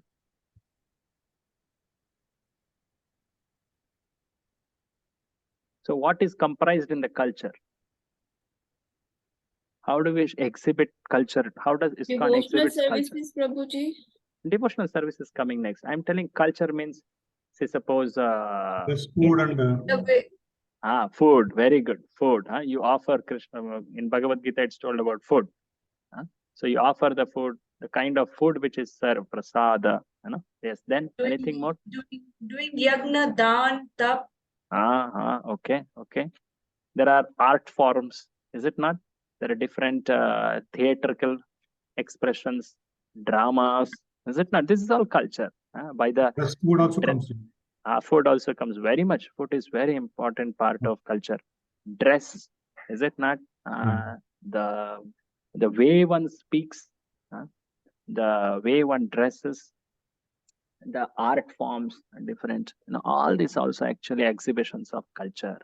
And surely devotion, by the very worship of deities and the temple, the sacredness which is exhibited, all that. So that is also teaching spiritual knowledge through this. So these three, we should always focus. It's not just that we speak Bhagavad Gita, we also have to explain or exhibit how Bhagavad Gita should be practiced through culture, should be spoken by proper education. There should be systematic study, proper following at all levels like this. A very nice word Prabhupada has put: education, culture, and devotion. Okay, let's go to the further part of shloka. So in the shloka, it is told about sun god. So Prabhupada tells what is the position of sun god. He quotes a shloka from Brahma Samhita which says, sun is the king of all the devatas. Raja samasta suramurtir ashesha tejaha. Sun in one sense is a very important person in the universe. He's called the king of all planets. So he is obedient to Krishna. He is in fact considered as the eye of Krishna. He follows the orders of Krishna, and that's how he goes around he traverses his orbit. And that Krishna, that sun god, he first heard this knowledge from Krishna. Can you read this? What does this imply? Prabhupada says here, Lord Krishna. Krishna originally made Vivaswan his first disciple to understand the science of Bhagavad Gita. The Gita is not, therefore, a speculative treatise for the insignificant mundane scholar, but it is a standard book of knowledge coming down from the time immemorial. So when we have to introduce how long does the Gita date back, one can quote this shloka. So first student of Bhagavad Gita was sun god. And when did this happen? Prabhupada quotes from Mahabharata. In the very beginning of Treta Yuga, Lord spoke this to Vivaswan, and Vivaswan in turn spoke to the further people down the line. So like this, down the line, it came to Ikshvaku, who is the king and the earthly planet.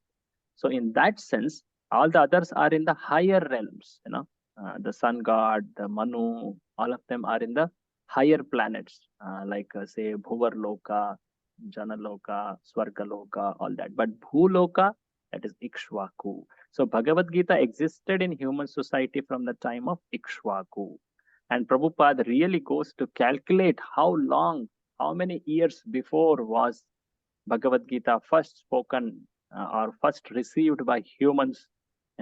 See, actually in the academic world, this numbers are important. They say if the religion is oldest, that means it is most authentic or most true. Sometimes they change the numbers according to their convenience to prove something is true over other, especially the Indologists, the people who had some ill motivations. They try to date the Vedic wisdom to much later than, say, Bible or say, others. So, but here Prabhupada goes on to calculate this, and he calculates saying how many years before was Treta Yuga. He finds it out and says that 2 million years ago, Manu spoke the Bhagavad Gita to the first human. The human society received Bhagavad Gita 2 million years. Actually, Bhagavad Gita is eternal, but human society received it 2 million years ago. And Gita was first spoken in this particular day of Brahma 120 million years ago. Prabhupada goes to calculate that. So these calculations become important for showing to those people who argue without much reason. So Prabhupada says Bhagavad-gita is to be treated like a Shruti, because it is coming directly from the Supreme Lord. It is to be treated as good as Vedas, who are also coming from the breathing of the Lord. So in that sense, it is to be treated on par with the Shruti. You may remember these two words, Shruti and Smriti. Long back we had talked about it in the introduction. So though Bhagavad Gita is a part of Mahabharata, which is Smriti, here Prabhupada says it should be treated as good as Vedas. And that's why the word is used, apaurushaya. So Krishna is giving the history of this knowledge. So old is this knowledge, Arjuna. And how was this received? How was there some, some transmitter, or, how was this knowledge coming down from generation to generation? That's explained next. Evam parampara praptam. Evam parampara praptam. Imam rajarshayo viduhu. Imam rajaso viduhu. Sakale neha mahata. Saha kale neha mahata. Yogo nashta parantapa. Yogo nashta parantapa. Krishna says this knowledge was received in parampara. This word parampara means a disciplic succession. A guru tells to his disciple, that disciple tells to his disciple. Like this, in the chain of disciple succession, it had come down. And each of these peoples are actually Rajarshis. Raja, who is a Rishi in his understanding and attitude. Rajarshi, a saintly king. That's the translation Prabhupada gives. Why did that Krishna spoke now? If it has come so long, then we can directly go and read that, right? So why is it that Krishna is speaking now? And for this, Krishna says, because over course of time, it had got lost. This gives a very important clue about the nature of this material world. Everything in this world gets, dwindled in its actual strength over a period of time. Sa kale neha mahata. And every time this happens, Krishna comes and speaks this knowledge. Yogo nashta parantapa. Can you read this translation, please? The supreme science was thus received through the chain of disciplic succession, and the saintly kings understood it in that way. But in course of time, the succession was broken, and therefore the science as it is appears to be lost. As it appears to be lost. So Prabhupada says Gita was actually meant for the kings because they can ensure that this is followed in the society. But in the course of time, this was lost, and that's why Krishna is speaking this knowledge again. Sometimes, especially in this purpose, Prabhupada tells about the unscrupulous commentators or those who explain Gita in an incorrect way.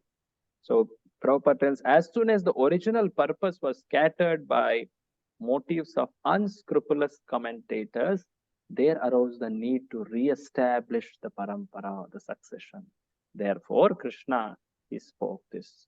So he also speaks about the such interpretations here. Please read this. There are innumerable interpretations rendered by different mundane scholars, but almost all of them do not accept the Supreme Personality of Godhead Krishna, although they make a good business on the words of Sri Krishna. The spirit is demonic because demons do not believe in God, but simply enjoy the property of the Supreme. So we had seen this in introduction, something about it, that those who want to say what they want to say, but they say it was told by Krishna in Bhagavad Gita. That is something simply demoniac. Prabhupada calls that. In fact, Bhakti Siddhanta Saraswati Thakur told, you are trying to, smoke ganja from others' hand. You smoke yourself. Why you don't want to be called as a smoker? No, actually they are saying something and they say that it was told by Krishna. That is something wrong. You know, Prabhupada says you are enjoying the property of the Supreme, but you don't even believe in God. Such a kind of explanation, in fact, will serve opposite purpose. So Prabhupada says the actual Bhagavad Gita, it's a great boon to humanity. Otherwise, if wrongly understood, it can be a great waste of time or in fact a great damage if wrongly understood.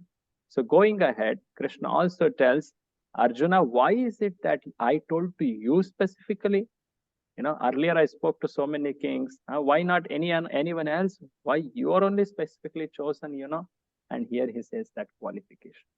Sa evayam maya tedya Saevayam Mayeteja yoga prokta puratana Yoga Prokta Puratana bhaktosi me sakha cheti Bhaktosi Me Sakha Cheti rahasyam hi etaduttamam. Rahasyam Etat Uttamam. Arjuna, I am speaking this proktaha, this puratana jnana, puratana yoga, this old, age-old, ancient knowledge I am speaking to you now. Eva ayam adya. Today I am speaking to you. Why?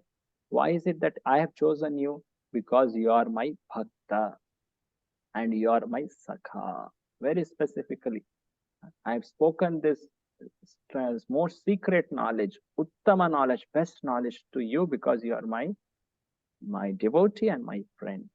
You know, usually secrets are told to the most trustworthy people, those who don't have any misunderstanding, ill motivation, who really trust us, who love us, who wish well for us, who will in fact tell the same knowledge to others without any addition or deletion. You know, so Arjuna, you are very qualified because you are my devotee and friend. Someone else can take up the translation reading, please. Anyone else would like to? Yeah, I am just asking if other devotees would like to read. Yeah, Hare correct. Krishna. Yes, Prabhu, yes, please. That very ancient science of the relationship with the Supreme is today told by me to you because you are my devotee as well as my friend and can therefore understand the transcendental mystery of this science. Please read the highlighted part.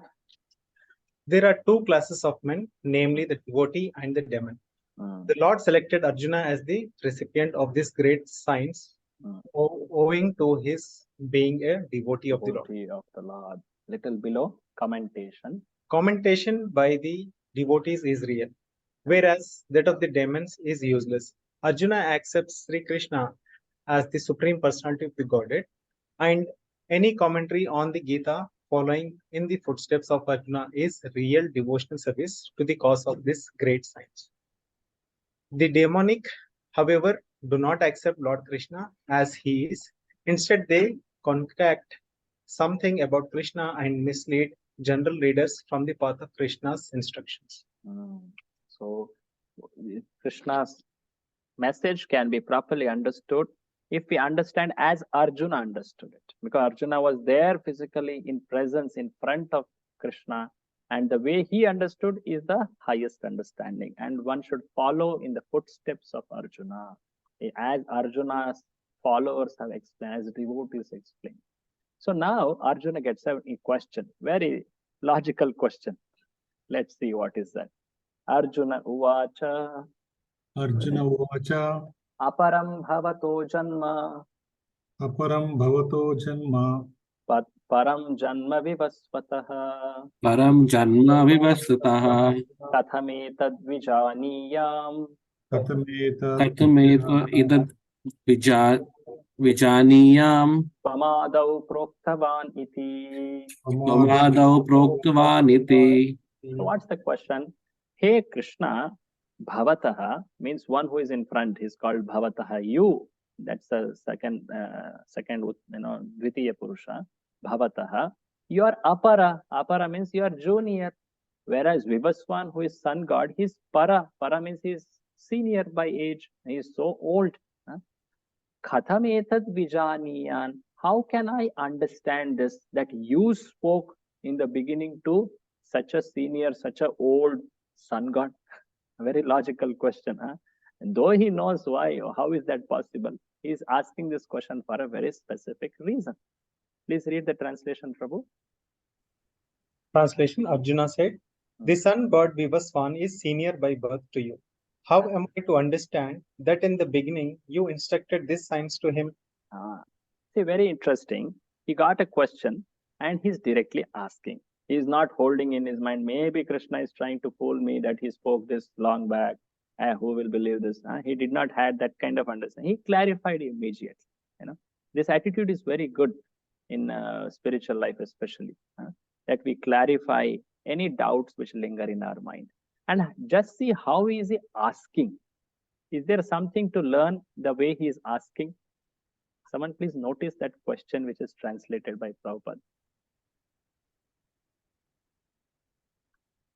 Hey Krishna, how is it possible that you spoke this to sun god? That could have been also a way to ask, is it not? But Arjuna is asking in a very specific way. In Sanskrit also it is reflected like that, and Prabhupada is translated exactly. What do you understand by this question, the method of questioning? I'm not. He is not challenging. Arjuna is not challenging Krishna. He is kind of subdued. He's saying he's just trying to understand how it can. Yes. He's not saying, Krishna, you're telling lies. He is not challenging as you're saying, bro. Correct. How am I to understand? This is a very, very proper way. Even in questioning, Krishna will later say, Pariprashnena sevaya. That's the way to ask. One should ask questions to his elders, his superiors, especially spiritual master, to learn. But what is the attitude of asking questions? We learn here from Arjuna. Not in a mode of challenge, but to humbly put forward one's doubts so as to understand. Please read the highlighted part below. Arjuna is an accepted devotee of the Lord. So how could he not believe Krishna's words? The fact is that Arjuna is not inquiring for himself, but for those who do not believe in the Supreme Personality of Godhead, or for the demons who do not like the idea that Krishna should be accepted as the Supreme Personality of the Godhead.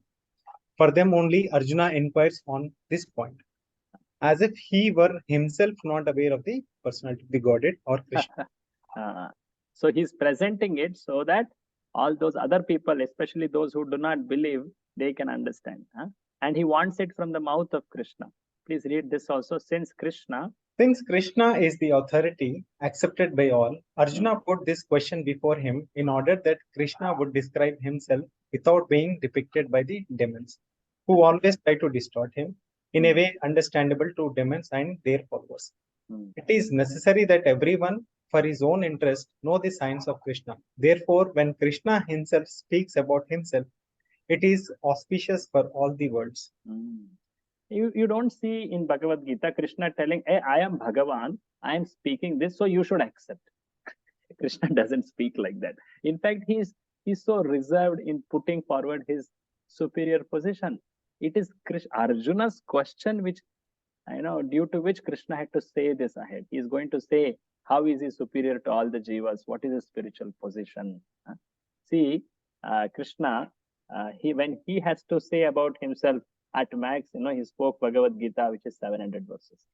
But when his devotees have to speak about him, that is what we call as Srimad Bhagavatam, which is so big, is it not? 18,000 verses. So both are important. Krishna is not he's not forcing his authority of being Supreme Personality on Arjuna or in our hearers in future to accept his message. But because Krishna glorified Arjuna, you are my devotee, that's why I am speaking this knowledge to you, O Arjuna. Then Arjuna thought, oh Krishna, you are glorifying me. Now let me take this chance to glorify you. I want you to speak about you yourself. So please, I am asking this question. Tell me, how is it that you, being so young, spoke to someone who was so old? So that's a question by Arjuna. Very, very, very exchange of love is there here. So Arjuna's putting this question before Lord is to defy the atheistic attitude of jivas. That's what Prabhupada highlights. So let's see Krishna's answer. Shri Bhagavan Uvacha Sri Bhagavan Vacha Bahuni me vyatitani Bhuvni me Vyatitani Janmani tava charjuna Janmani Janmani Tavcha Arjuna Arjuna Tanyaham Veda Sarvani Tanyaham Veda Sarvani Sarvani Natvam Vetha Parantapa. Natvam Veda Parantapa. Bhagavan, Lord Krishna speaks, Bahuni me vyatitani. No, we both have got so many janmas. Bahuni me vyatitani. Itna sare janam beet gaye. We have spent so many lives. But Tani aham Veda, I can remember all. But natvam Vetha, not you. You cannot remember all. I can remember all the earlier descents of mine, but not you. What is so special about Lord? Let's see that. Please read the translation, Prabhu. The personality of the Godhead said, many, many births, both you and I have passed. Yes. I can remember all of them, but you cannot. O subduer of the enemy.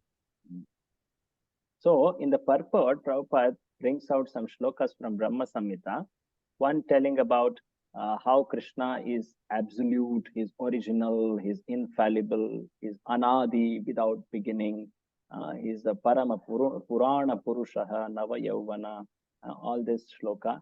And then another shloka from Brahma Samhita which says, all the avatars actually originate from Krishna. Krishna Swayam Samabhavat Parama Pumanyo. All avatars starting from Lord Rama, Narasimha, Vaman, all of them. So there is a lot of description or glories of Lord's avatars. And of avatars of the Lord, actually Lord is one only. He's the one person, but he appears in many forms.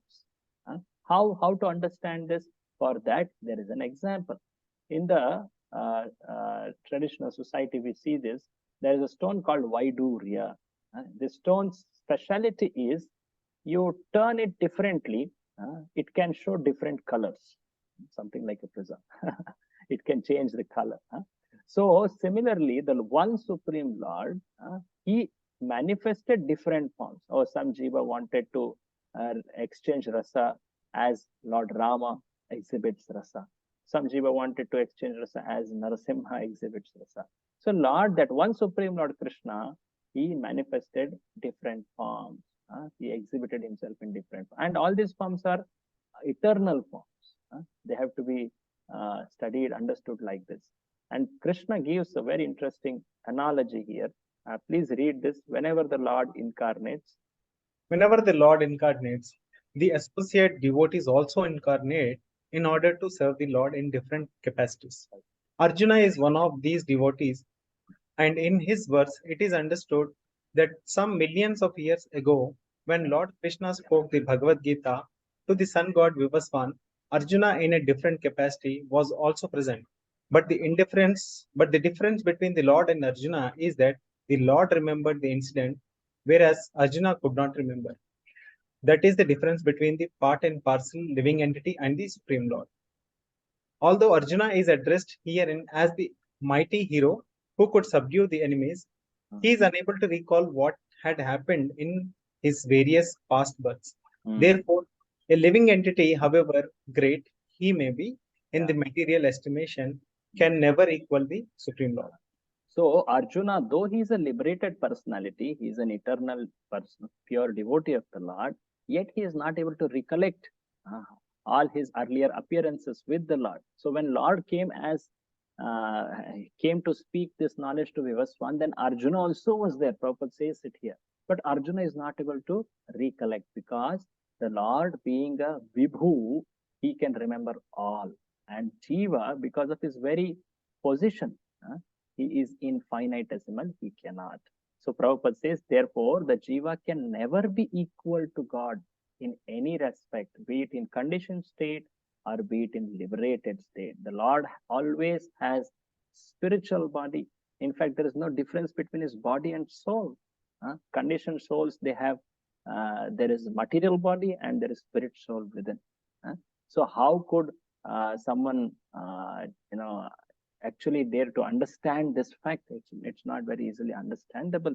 That but yet The Shastras explain this, and that the Lord, he comes in his self-same body, in his spiritual body always. Because he doesn't change body, there is no point of forgetting that fact, because for conditioned soul, when someone changes the body, he forgets actually. That's why we don't recollect everything of our past life, is it not?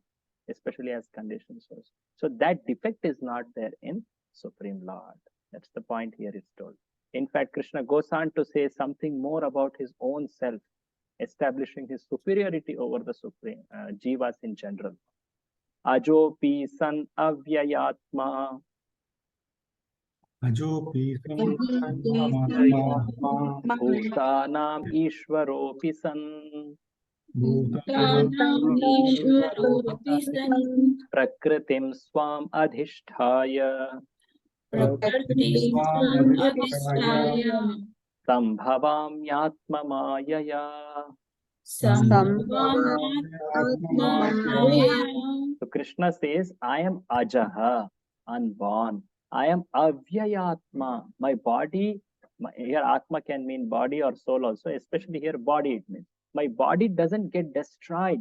It is spiritual. Avyayatma. I am Bhutanam Ishvara. I am the Lord of all the Jivas, even Devatas, everyone. And I come to this world in my original form, Swam Adhishtaya, because of my own desire, Atma Mayaya. Very interesting. Read this translation. Although I am unborn and my transcendental body never deteriorates, and although I am the Lord of all living entities, by my internal energy, I still appear in every millennium in my original transcendental form. In the shloka, if you carefully see, one word is repeated twice. What is that?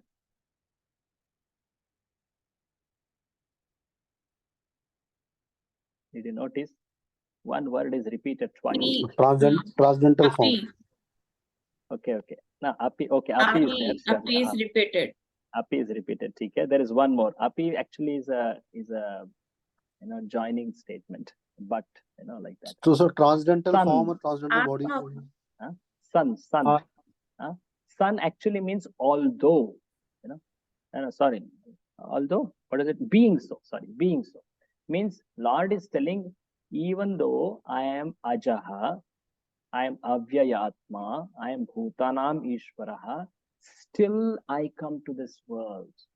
That means he is not bound to come to this world. He doesn't belong to this world. In fact, he is not of this world at all. He lives in spiritual world. That's the nature of Bhagavan. He is absorbed in rasa with his devotees in spiritual world. That is Bhagavan. But he comes, he descends in his original transcendental form, especially Krishna, as an expression of mercy because of his internal energy. This will be explained by Prabhupada. So sometimes people claim to be God, but they are, for them, Krishna is giving a sufficient answers here. So Prabhupada says, in the material world, please read this. In the material world, the living entity has no fixed body, but transmigrates from one body to another. The Lord, however, does not do so. Whenever he appears, he does so in the same original body, by his internal potency. In other words, Krishna appears in this material world in his original eternal form, with two hands holding a flute. So it is his eternal form. He's always like that. It's not that some impersonal has taken a form like what we heard about Krishna's form. No, it is his eternal form, Avyayatma. His body never deteriorates. So Prabhupada says neither his body nor his intelligence ever deteriorates or changes. Avyayatma. And here an example is given. Very nice example for us to understand. Please read this, Prabhu. His appearance and disappearance are like the sun's rising, moving before us and then disappearing from our eyesight. When the sun is out of the sight, we think that the sun has set. And when the sun is before our eyes, we think that the sun is on the horizon. Actually, the sun is always in its fixed position, but owing to our defective, insufficient senses, we calculate the appearance and disappearance of the sun in the sky. Like we see every day morning, sun rising. is it not? And then sun sets also at one point of time, is it not? So sun is rising here and sun is setting. Similarly, we will see in the Shastras, oh, Krishna appeared. He appeared in the prison cell to Devaki and Vasudeva. Oh, just see Krishna, because that one person who hit arrow, and then he spoke some knowledge and he went up. He disappeared. Maushala Leela. So this is like sun rising and sun setting. Is sun really rising? Is sun really setting? Does sun die after it sets? It's no more there, or sun actually takes birth? Is it so? What is the actual truth? The truth is sun is always in its fixed position. The Supreme Lord is always there. He is eternal. He manifests to our vision and then he unmanifests. That's why sometimes we use this word prakata aprakata. The word is used appearance and disappearance, not birth and death. That words are not used actually. The Jayanti, this word is used because it's only to our vision it doesn't appear. It's our defective, insufficient senses that we calculate appearance and disappearance of sun in the sky. Similarly, we are not qualified to see Krishna always. Sometimes Krishna manifests to our gross senses like that. And then there is the word of Atma Maya. For that also Prabhupada explains. Please read this. His appearance.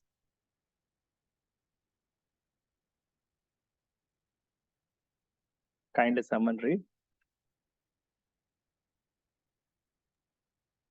His appearance in his original eternal form is his causeless mercy bestowed upon the living entity so that they can concentrate on the Supreme Lord as he is, and not on mental concoctions or imaginations, which the impersonalist wrongly thinks the Lord's form to be.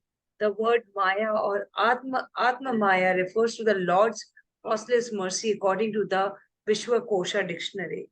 So the word Sambhavami Atma Mayaya. What does the Atma Maya mean?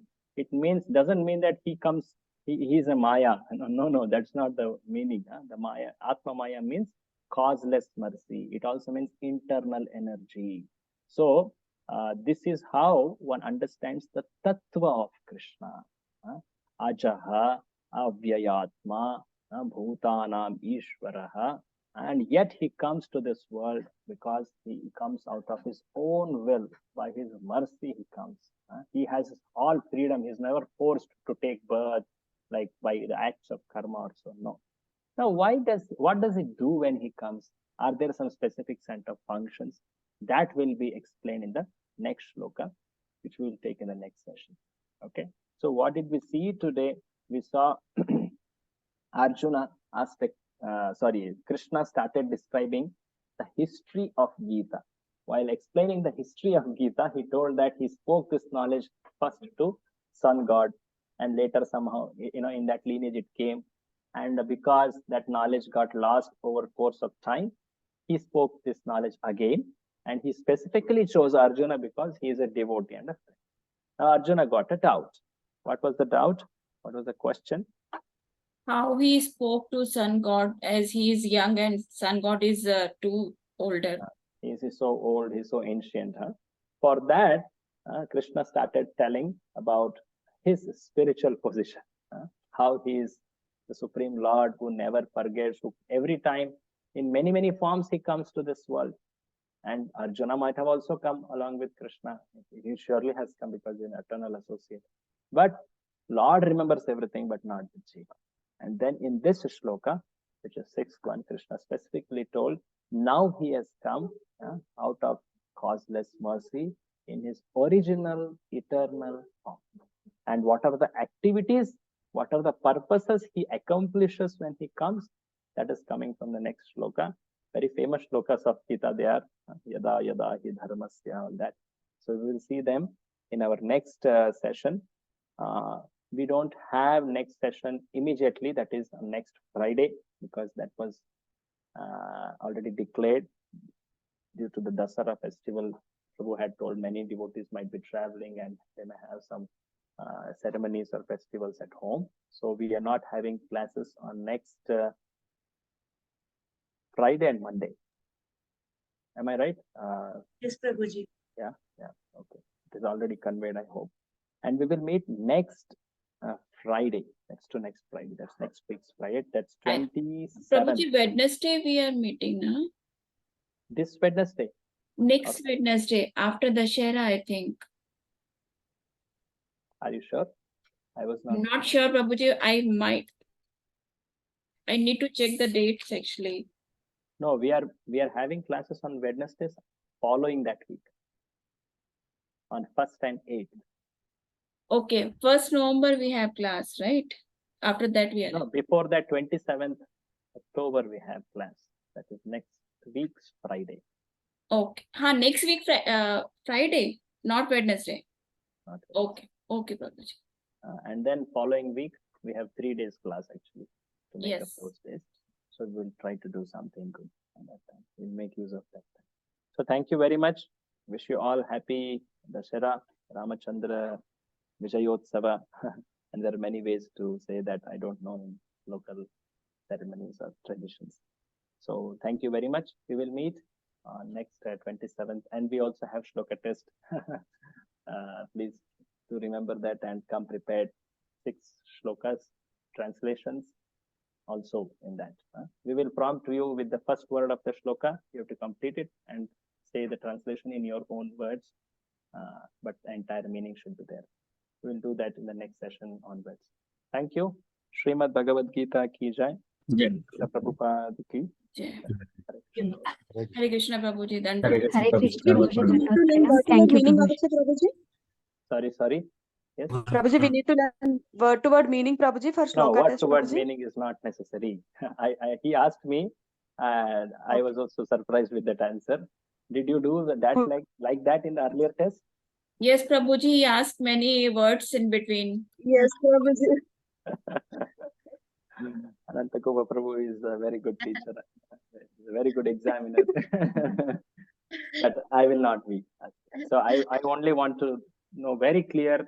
The Sanskrit word should be very clear in the shloka, and there should not be any missed out. It should be exact, and translation can be in your words. I don't know Telugu, only English is allowed. Thank you. Thank you. Thank you, Prabhuji. Hare Hare Krishna. Krishna, Prabhuji. Prabhuji, Dandavat Pranam.